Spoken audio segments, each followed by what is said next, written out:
உங்களில் எத்தனை பேத்துக்கு தெரியும் இயேசு மாதிரியே இன்னொரு பொய்யான இயேசு இருக்காரு. அவர் இந்த பூமியில தான் இப்போ வாழ்ந்துட்டு இருக்காரு.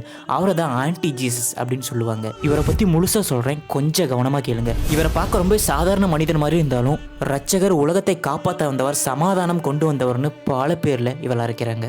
பைபிளில் என்ன சொல்கிறாங்கன்னா, இயேசு திரும்ப வரதுக்கு முன்னாடி இந்த மனிதர் பூமிக்கு இயேசுவோ வருவார்னு சொல்கிறாங்க. முதல்ல இவர் கடவுள் இல்லைன்னு சொல்லுவார், அதுக்கப்புறமா கடவுள் எனக்குள்ளதான் இருக்குன்னு சொல்லுவார், அதுக்கப்புறமா நான் தான் கடவுள், என்னெல்லாம் வணங்குங்க அப்படின்னு முடிப்பார். அதனால தான் இவர் ஆன்டி கிறிஸ்ட், அதாவது கிறிஸ்துவ மதத்துக்கு எதிரானவர் அப்படின்னு சொல்கிறாங்க. இவரால் இந்த உலகத்தில் என்னென்ன நடக்கும் தெரியுமா? போர், பஞ்சம், நோய், பயம், மக்கள் ஒருத்தர் நம்பவே மாட்டாங்க. ரொம்ப மோசமாக நிறைந்த உலகம் மாறும். எந்த அளவுக்குனா, நான் இல்லைனா இந்த உலகம் அழிஞ்சு போயிடும் அப்படிங்கிற மாதிரி நம்ப வைப்பாரு மக்களை. இவரோட ஆட்சியில் தான் மக்களோட நெத்தியில் அந்த 66 அப்படிங்கிற நம்பர் முத்திரையாக பொறிக்கப்பட்டிருக்கும். அதாவது என்ன சொல்ல வராங்கன்னா, அந்த ஆன்டி கிறிஸ்துவ மக்கள் ஏற்றுக்கிட்டு, மக்கள் தங்களை ஏமாற்றிக்கிட்டு, இவர் தான் கடவுள், இவருக்கு அப்புறம் யாரும் கிடையாது, இயேசு திரும்ப வர மாட்டார், இவர் தான் இயேசு அப்படின்னு நம்பி மக்கள் வாழ்ந்து அழிஞ்சே போவாங்களாம்.